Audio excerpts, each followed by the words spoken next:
And we are back, and we just finished watching 2020's Emma, rated PG with a runtime of 2 hours and 4 minutes. This is based on Jane Austen's novel and comes to us from director Autumn de Wilde and screenwriter Eleanor Catton. According to IMDb, this is tagged as coming of age, costume drama, feel-good romance, period drama, romantic comedy, drama, and romance. According to the little blurb here, it says, in 1800s England, a well-meaning but selfish young woman meddles in her friends' love lives.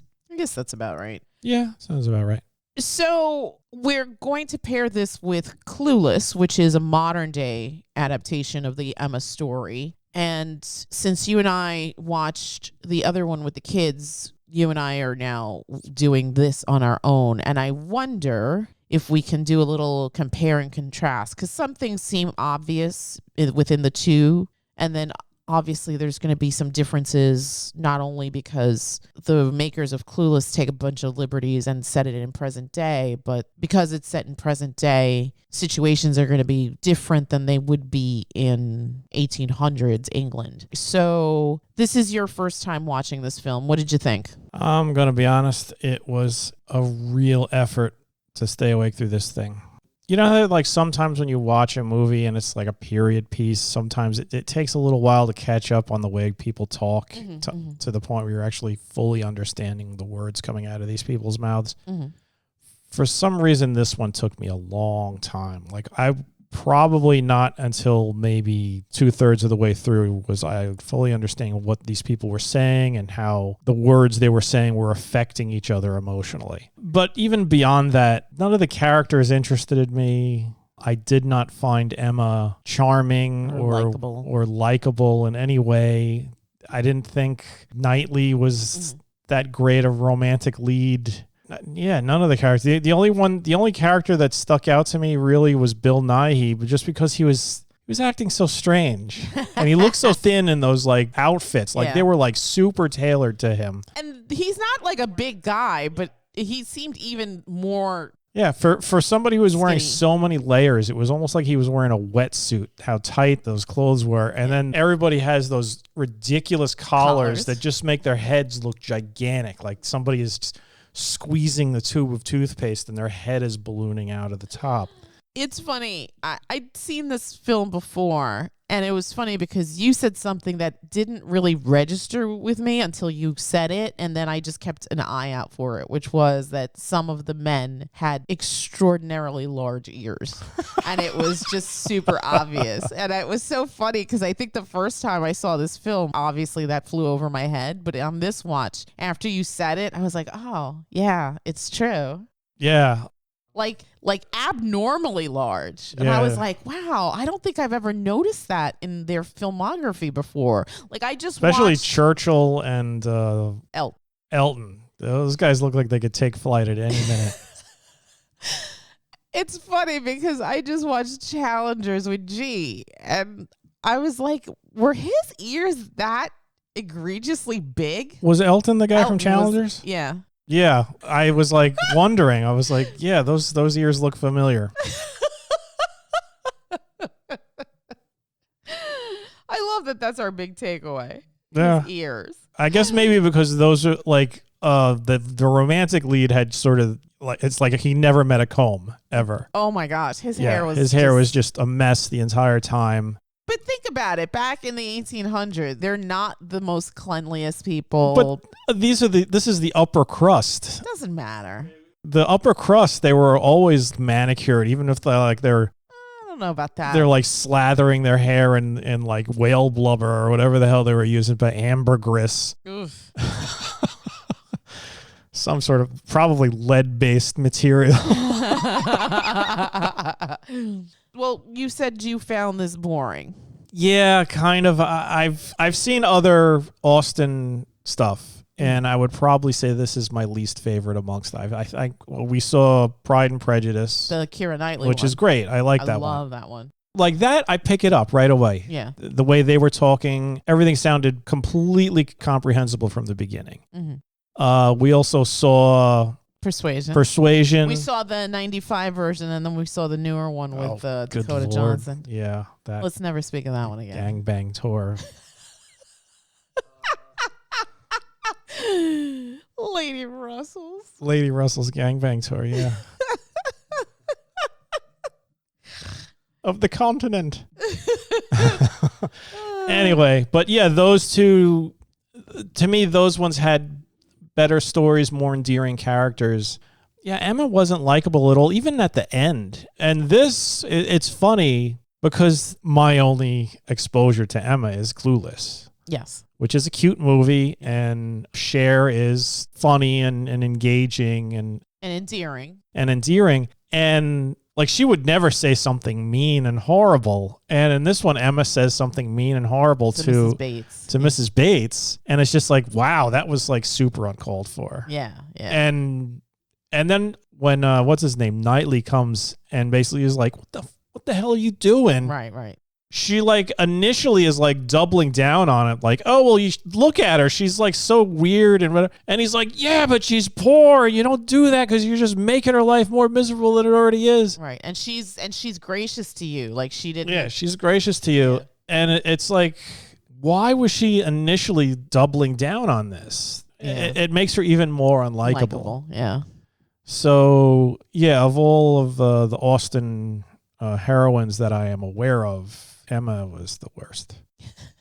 So I'm going to out myself and tell you that, to be fair, I think Emma is my least favorite Austen book. Like, my favorite is obviously Persuasion. And I love Pride and Prejudice. I love Northanger Abbey. I really like Sense and Sensibility. You're naming ones I've never even heard of. Northanger Abbey. It's yeah. It sounds like should be about planes or something. That was kind of it. Well, I don't know how many versions of that there is, but yeah, that one's a fun one. So I totally get what you're saying, and it is weird. She isn't likable. I mean, she's supposed to be endearing and stuff and kind of a girl of the times, but at the same time, she's completely unawares to the fact that is it classist? Is that a word? I guess elitist. Elitist, yeah. I guess elitist.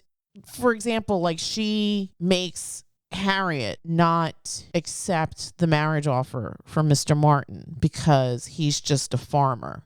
Right. And she's like, well, you could do so much better because you're my friend and because you hang out with me and you're in my circle, that automatically gives you a leg up. And that's not really how it works. And Mr. Knightley tries to make Emma understand this, but she doesn't because she's stubborn. So you come to find out that Emma Woodhouse is this girl who prides herself on being a great matchmaker. She had her old governess marry this man who, word on the street was, he was a widower and he wasn't ever going to marry again. He was older, but somehow her old governess and him tie the knot. So it's almost like she's now looking for a new project. And then she comes upon this girl, Harriet, who is the Brittany Murphy character in Clueless, right? So It doesn't take place in high school like Clueless does, but you're still kind of mirroring the social etiquettes and the hierarchy in the schools and stuff? Because in Clueless, it's like there's still like that sort of social order or that pecking social order, right? Caste system. Yes. So it's funny because in Clueless, they go through, these are the jocks, those are the stoners, we're the popular kids, et cetera, et cetera. And in here, because Emma comes from a family of good standing, she lives a very privileged life. And it's fantastically done in this film. I think one of the things that I think even you yourself said, one of the highlights of this film is the way it's filmed, the set decor, very bright, and the costuming. Very bright, very colorful. Yes, because when you see usually movies of this time, everybody's wearing like really dark and drab colors, which makes sense because hygiene wasn't tops on anybody's list. So if you're wearing a darker color, you don't see as much stuff, which... Well, not only that, but you're dealing with... I'm guessing they're trying to make it more realistic in that the lighting You're dealing with a lot of candlelight, just sunlight coming through windows and whatnot, and it's just not going to light up things as brightly as this film is. This film is like, the colors are saturated. I mean, there's a hallway in Emma's house that almost looks like it's like an Easter egg. Yes. In fact, I would say, I would say this movie looks like the entire film takes place in an Easter basket, because there's all these like pastels, and even the women's hats. Yes. They're made out of like basket material. Yeah. She's always carrying a basket and bringing to apologize with like a dead goose in it, or a bouquet of flowers. I don't know. Yes. Yeah. But it looks very candy colored. Yes. Yes. Yeah. It's funny because I feel like historically when you watch these movies, they're more, I mean, they're pretty. There's a lot of really pretty set pieces in a lot of these period pieces. But for some reason, this one really calls your attention.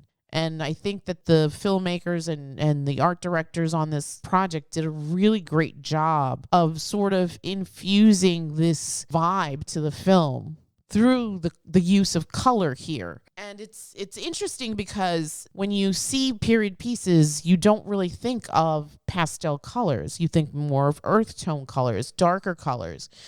And so it adds this kind of interesting layer to the story because it's in every shot and in every aspect of the film, whether it's the background scenery or the attire that the cast is wearing. It almost feels like this unspoken piece or character within the film itself. So I really enjoyed that because I felt like, again, this isn't my favorite Austen story, but I think that they do a really good job of making it fun and maybe elevating the story a little bit more, because she's not likable. She really isn't. And even at the end, when she gets her happily ever after, it's like, okay, yeah, whatever. Like, yeah, that was another thing. It sort of just happens. Yeah. It's like, I remember the thing that I liked about Pride and Prejudice is it's sort of earned. Yeah, it's definitely earned. You could see he completely botches it. Mm-hmm. She's angry. He's insulted, and it just sort of like goes back and forth. But he still has these feelings for her. He still wants to do things for her, but he ends up doing something that he's just like, they'll tell no one. Nobody must know. Right. But she finds out, and it changes her opinion. It changes it. It's and then when they finally just are standing in front of each other, and it's just like, okay, this is it. Yeah. This is it. You bewitch me, or whatever he says. You bewitch me body and soul. Yeah. It's just like, yeah, all right. Yeah. It's about goddamn time. Whereas in this, it was sort of like so muddled with the whole, but I think maybe, Harriet loves you. And he's like, but no, I don't and then like, love Harriet. And it all gets sort of like, it all gets settled in 2 minutes maybe, and it's just sort of like, will you marry me? And then she gets like a nosebleed for some reason. Did he even ask her to marry him? Yeah. Did he? It wasn't like, he says, I love you, will you marry me? It wasn't like, there was nothing. I thought he just said, I love you. There was no, but that's the thing. There's nothing flowery or romantic about it. It's just sort of, I love you. He spent the most of the time almost like a parent, like disapproving, like. That's the thing. Like the closest conversation I had before that was him bitching her out over the treatment of Mrs. Bates. Yeah. And then after that, it's sort of like, I kind of messed things up. I can't stop in myself anymore. I love you. Will you marry me? And it's just like, what? And she doesn't even like say yes or anything. It's just sort of like, she's just like, I got to fix something. Yeah. Right. She's going to go to Mr. Martin. Yeah, she's got to go to Mr. Martin and give him a dead goose. And apologize so that he'll, again, like the nicest looking dead goose ever, too. It had a nice little bow around it. It placed neatly in the basket with a scroll next to it. And the dead goose was aligned and pastel-y colors. Yeah, I mean, the art direction in this film is flawless. I'm like, oh, yeah. I would give that a 10 out of 10. Yeah, and like I said, very bright, and I don't know if it was doing Anya Taylor-Joy any favors because it was so bright that she looked like she was radioactive. Yes, She at was. one point I turned to you. I was like, I know she's white, but she is so pale. She looked like she was ghost. covered in radium or something, just glowing. Yes. So let's talk about similarities. I think some of the story is familiar, right? So in Clueless, Cher tries to help Ty, I guess, elevate her social status. And here, Emma takes on Harriet sort of as this project. I'm going to make your life better kind of thing. And it's like, she doesn't need that. She just needs a friend. Just be a friend to her. So the similarities are there. You have in Clueless, Cher's dad is like this blustering, hard-nosed lawyer. But in his interactions with Cher, he's a loving dad. Here, it's kind of funny because Mr. Knightley acts more like Emma's dad than Emma's dad does. Emma's dad is like her bro. He's like some weird eccentric old man. Like the first time you see him, he sort of jumps into the thing and he's almost walking like he's Mick Jagger or something. Well, Bill Nye's so damn cool. Yeah. I mean, come on. And then you have these weird characters and their interactions. You have the Elton character played by Josh O'Connor, who is this vicar who likes Emma, but she rebuffs him because of her allegiance to Harriet, because Emma, wanted Elton and Harriet to get together because he was a vicar and I guess socially he would have elevated her stock and whatever. And in Clueless, Cher tries to push Elton onto Ty, and then Ty is sort of like, oh yes, I do like him, but it's only because she's being led on by Cher into this thought, right, that oh, maybe this is the guy for me. He's handsome and he's nice to me and whatever. And then in Clueless, you have the Josh character who's her brother, but technically not her brother. And he's sort of like reprimanding Cher, like, oh, she's just a follower. She doesn't even know what she wants because she's so busy trying to get your approval that she'll do whatever you say. So, and I think here too, you kind of get that feel about Harriet. Harriet's willing to sacrifice her own happiness to please Emma. There's that scene where they're all in the store and Mr. Martin comes in with his sisters and the sisters make a move to talk to Harriet, and she's just like freaked out because this is maybe the first time that she's seen him since she rejected his offer of marriage. And Emma sits there in complete judgment, and in the next scene she's like, you can't be near him and you did well and this, that, and the other thing. But you could tell that this cost Harriet because she still harbored feelings for him.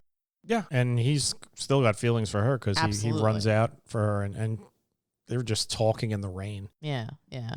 So there are these similarities. Obviously, there's going to be changes because, of course, there's the time difference, right? This Clueless takes place in the 90s. This takes place in 1800s England. So you have those differences. If you were going to pick one, I have a feeling I know what your answer is going to be, but which of the two do you think does a better homage to Austen? I mean, I can't really answer that honestly because I never read the book. Mm-hmm. I imagine this one is probably more accurate or more faithful to the novel. But as far as an adaptation for a movie, entertainment value, you got to go with Clueless. It's just a more satisfying story. All the characters are way more endearing. Yeah, they added new characters and jettisoned some other storylines and characters, but still, it made sense for that movie. Mm-hmm. And I felt like the pacing was better, too. Pacing was better. This one, it plodded along in the beginning. The whole, oh, I'm good at matchmaking thing happens instantly in this one. Mm-hmm. In fact, it happens off screen. Mm-hmm. Whereas in Clueless, you see her putting the two teachers together. Right. And that's the thing that sort of gives her the bug that, oh, I got to do this more because this is so satisfying. Right. Whereas in this, the father's already bemoaning the fact that he lost his governess now and she's going to marry some guy. So, yeah, I think Clueless takes the story and does it better and basically delivers something a lot more entertaining, a lot more satisfying, a lot better paced. And, I guess having it be more contemporary doesn't hurt. The one thing I always find crazy about period piece things like this is it's like, let's get married. Like Harriet's the guy, Mr. Martin. Mr. Martin. He proposed to her in like a contract. It was like he didn't even speak to her. He was just like, give her this note. Yeah. And she's like reading it, and it's just, I'd like to marry you. I'm sure that's how they did stuff back in the day. It was almost like we never really spoke to each other. We just sort of said hello, and maybe I flashed my eyes at him and blink a lot or something. Yeah. Like a cartoon character. But yeah, suddenly it's just marriage. Yes. We're going to be bonded forever in the eyes of the Lord. And you're going to start churning out children and working on my farm. Yeah. Immediately. That was also funny I put you in the ground. That was funny because Mr. Weston's the one that married the governess, and his son or is his nephew? His nephew was Mr. Churchill. No, it was his son. Right. And for some reason, he didn't want to marry Fairfax because the aunt wouldn't have approved. Right. So he had to wait for the aunt to kick the bucket. Right. So I was going to say that I don't even know how long they were together before they got hitched. But it's funny because by the end of the story, they've already produced another child. Well, not they, but the husband has another kid. The couple that Emma put together. Yeah. Yeah. They already had a child by then. Yeah. So, I mean, he's got like a grown son. There was like no wasting time. Yeah. It was the reason why it was just like, you're pretty, we're getting married is because I want to have sex. Yeah. That was it. It was like, we can't do that unless we get married. Right. Everybody will kill us. There'll be scandal. Yeah. We'll ruin our houses. But I mean, I'm hard as a rock right now, baby. You are ridiculous. I want to go back to something else that you said that kind of makes sense. The issue of pacing in this film. It was weird. I mean, I haven't read this book in a long time. I'd be curious to see how it holds up. So we'll try to pick this up at some point. I actually have 3 books that I'm trying to get through right now. But in Clueless, you have that sequence where Cher kind of workshops. She's walking by herself and she's doing like all this internal monologue, and she realizes the reason that she's upset is because she likes Josh, and she's kind of put out that Ty has laid claim here. And here the same thing sort of happens, but you never get that sense from Emma other than when they're dancing at that party. That's the first time where you see that there might be some chemistry there. Yes, as you could see that she's looking at him in a different way. And he's looking at her in a way too, but it seemed like he knew his feelings. It just, he could never say them to her. And so after that whole thing, it felt like he maybe was going to say something to her. He even chases after her carriage when she leaves, but he doesn't catch up with her. And then it shifts to another season, which I thought was interesting. I was like, so this guy just kept this to himself this whole time? He ran after her, and he's in the courtyard, and she sees him, and she runs out. And then Churchill is carrying Harriet, and they're like, oh, what's going on? And that's when Emma misunderstands what Harriet's telling her, that she's fallen for Knightley.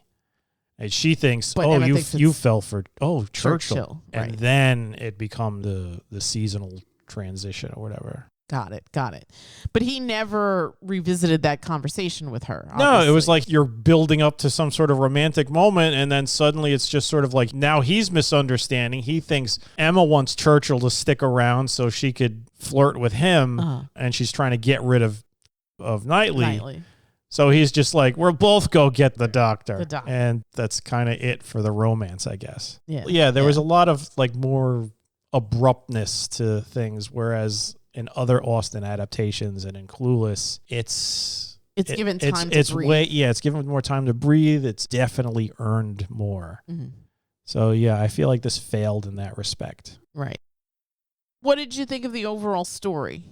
It's an okay story. It's obviously you can work it into something entertaining, a la Clueless. But as far as this particular adaptation, I don't feel they did it. I don't know. Maybe they were going more for aesthetics, and they didn't really didn't work on the script or emphasize the chemistry between the characters, or even give them a chance to display any sort of chemistry. Mhm. This felt more like it was like, oh, well, look, it looks so perfect. And every shot looks like a painting. Yes. And yes. also some strange choices, like Music. the music. That was my biggest complaint. I forgot about that because the first time I saw this, because I do love Austen, I remember enjoying this.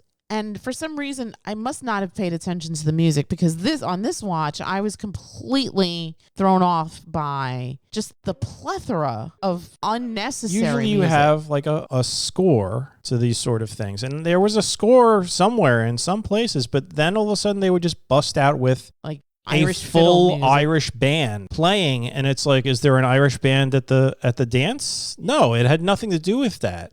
I think the only time they actually played a song where it actually was somebody, where it actually like worked it into the scene was when Fairfax was on the piano. They played the song and then they go to the inside of the house and you see her playing the piano. And it's like, okay, makes sense. Mm. But then suddenly it's just crazy Irish leg dancing music. And it's like, where is this coming from? Why is this happening? Yeah. It was irritating. Yeah, I agree. I thought it was a little too much. I think at one point I turned to you and I'm like, okay, this music is pissing me off. It really felt like they were trying to sell a soundtrack. Kind of. Which is weird because it's like, oh, I can't wait to get the Emma soundtrack. It's not like The Crow or anything. Exactly. Exactly.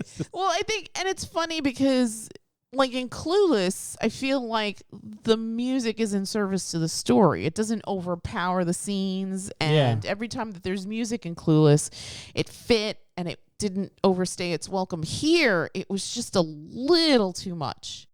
It was like having a song for the sake of having a song. Right. Whereas it didn't fit the mood. It didn't feel like it belonged to anywhere that it was. Like I said, I'm not talking about the score. I'm talking about actual songs with people singing, like full bands performing. Yeah. It was just out of nowhere. And I also felt like there were times here where it felt like, and I don't know if you felt this too, but there were times where it felt like the music overpowered the dialogue, that it was like vying for the attention on the ear. And I was like, I can't even hear what they're saying. Because they mainly used it to like intro settings. Like we're heading to this building, and they show the building and suddenly it would just be like, yeah. As the scene started, they would still be playing it. But otherwise, no. Anytime it was just like the score or in the background, then it was okay. I don't know. There were times where it felt like it was just a little too loud. It was just when it was introed that it really would get to me. Yeah. And there was like a stretch in the film where they calmed that down a bit. It's almost like they forgot to do it. And then all of a sudden it picked. And I think I turned to you. I was like, okay, this I can handle. And then all of a sudden, like music came back on. I was like, man. Towards the end, it came back strong. Yeah. Did you like Mr. Knightley in this? He was kind of dull. I got to be honest, he was not a very interesting romantic lead. No. I can see that. Like it was like, oh, he likes to take walks. Okay. Yeah. Great. Yeah. Who did it better, Knightley or Josh? I mean, Josh, he's Paul Rudd. Jesus. Even though he's dating his sister. They could have done without that. It wasn't in this. It wasn't in this. No. What was he to these people? He was just a neighbor or Why something. couldn't it just be that? I don't know. What the hell were they thinking? I don't know. Okay, that's the one mark against Clueless. This film got right and Clueless got wrong. It's just like, why would you just add that element in? Yeah, I don't know. Ick. Cher versus Emma. Oh, come on. There's no Cher. Ty versus Harriet. Ty. Interesting. There's nobody in Emma that was better than the character, their alternate in Clueless. What about Elton versus Elton? I didn't like either of their characters, but I was more amused by this Elton's ears. Yes. And he was like so weird. Like in the beginning when I guess he's trying to woo Emma, he's like all like teeth and just being weird looking. The thing that was funny about him was he was like, this is the type of guy who thinks he's way cooler than he actually is. Yes. That's the impression that you got from him. And you could sort of see that in the Elton in in Clueless. But everybody else was going along with it in that one. In this one, I genuinely think people thought that the priest was weird, or reverend, or whatever the hell he was. He was a vicar. Vicar. The vicar was strange, but because of his position, he was will allowed give him the due respect that position carries. But he's still some gawky, big-eared weirdo. I mean, at the end with the when they had that final wedding, what the hell was he wearing? He looked like remember that weird guy that would go around with David Bowie in like the strange outfit? Klaus Muni. Yeah. He was wearing what was his name? Klaus Muni? Klaus Muni. Yeah, he's like wearing a Klaus Muni outfit, but he's a vicar. Who was better, Mr. Woodhouse, played by Bill Nighy, or Mr. Horowitz, played by Dan Hedaya? Dan Hedaya is the correct answer. Although I love Bill Nighy in this. Bill Nighy is fantastic in just about everything he does. I love Bill Nighy, but he was just strange in this. Yeah. I don't know if that's supposed to be what the character is like. But I don't remember. See, that's why I was like, I haven't read Emma in a really long time. Like I literally read Persuasion like every year, and I read Pride and Prejudice like maybe every 3 years, but I have not picked up Emma in a long, long time. So now that I've seen it, I think I want to revisit it just to see. But it's got to be better than this. Oh, I'm sure. I mean, it's a novel, so you have more time to kind of flesh out the characters and the situations and stuff. So, I mean, I'm sure the filmmaker wanted to be true to the novel, to the source material, because Austen inspires so much love. She wrote some really witty things and some great stories, and they've endured since the 1800s. So I think that's one of the appeals. I think people love romances as well. So that's another part of the puzzle of the appeal of Austen.